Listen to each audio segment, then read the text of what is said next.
never hard to miss the massive shoulders of Jay Cutler when he enters the room.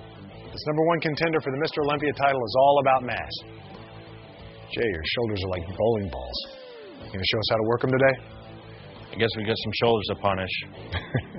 Here we go. Jay, you're known for your insane shoulder size. What kind of reps, sets, your whole exercise routine, what do you do to keep them that way? Well, basically, I followed the same routine since the beginning, and I was blessed with genetically large shoulders.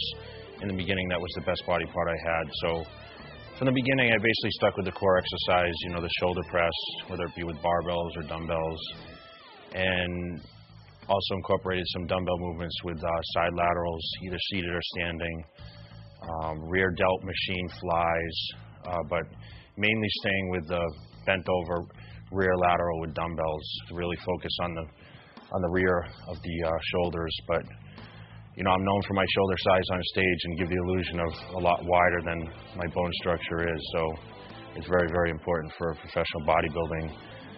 For the reps, I keep it about 8 to 10 repetitions. Each set are basically to failure. I believe to take everything almost to failure, but it's always falls in that 8 to 10 range. And basically 3 sets per exercise is a recommended. I do 3 or 4 sets usually, depending on the day. I work with my body, try to listen to my body. If I'm overly tired or whatnot, I might cut back a little bit, but definitely perform 3 sets per exercise and at least focus for 9 sets total, 3 different movements for the body part. And obviously, if you're going to failure, you're using damn heavy weight. Well, yeah, to most people I use pretty heavy weight, but to me, I'm always trying to, of course, work my way up in weights. It's never enough for me.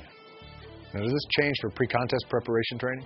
I don't really change too much when I diet for the contest, but like I said, some days I'm overly tired and I can't perform as well, so my weights might drop down a little bit, but my reps always fall in the 8 to 10 range, but the weights I use vary. And like I said, you know, I switch from barbells to dumbbells for like the pressing movements, and that for me is an adjustment in the weight also because it's a totally different movement. Right. You do that just to stay safer. Yeah, and I like variety. I mean, it's great to have a good variety in your routine. Always trying to hit the different angles with your shoulders and not leave anything to chance because, of course, I'm trying to be the best and win the Mr. Olympia. Do you include many intensity training techniques in your shoulder training routine? I do several different things. I mean, usually for the contest, I'll perform a few drop sets, usually only one exercise, and I prefer to do these with the seated side laterals. With the dumbbells, I do one set, maybe to 8 to 10 repetitions is with the heaviest weight. Then I might drop down to half that weight and perform 6 or 7 more repetitions. It varies. But mainly supersets like that, where I drop down, drop sets, just trying to keep blood volume. And of course, that's what I'm going for, and keep the blood moving through there, and of course, fatigue the shoulders. Do you ever do the pyramid sets?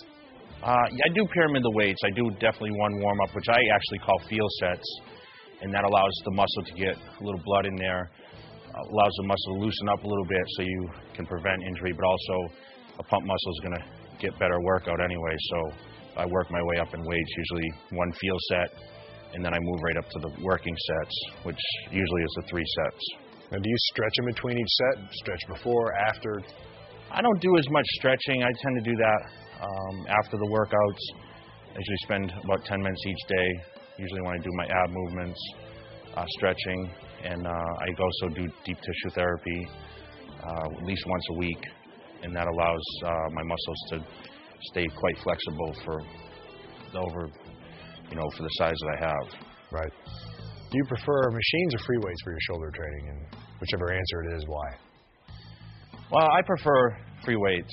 Okay, that's always been kind of the core movement for me, and it allows more balance, and I think it puts more strain on the muscle. And also, I prefer actually dumbbells over barbells because each shoulder is working isolaterally when you use dumbbells, and that gives more balance to the body, and one side may be weaker than the other, so you may get some more growth on one side. With dumbbells you don't get that. With barbells, if one side is stronger than the other, it's difficult to make the adjustment. Right. But I'll use the hammer machines. A lot of these machines work on the isolateral movement, plate-loaded machines. I don't really do much selectorized equipment with the pin and the stack. I prefer to just stay with the free weights and basically be the hardcore guy, I guess. That's good. What about power training? Do you include any power training techniques in your shoulders? I'm not really a power trainer. I train pretty heavy, but I focus more on blood volume, okay?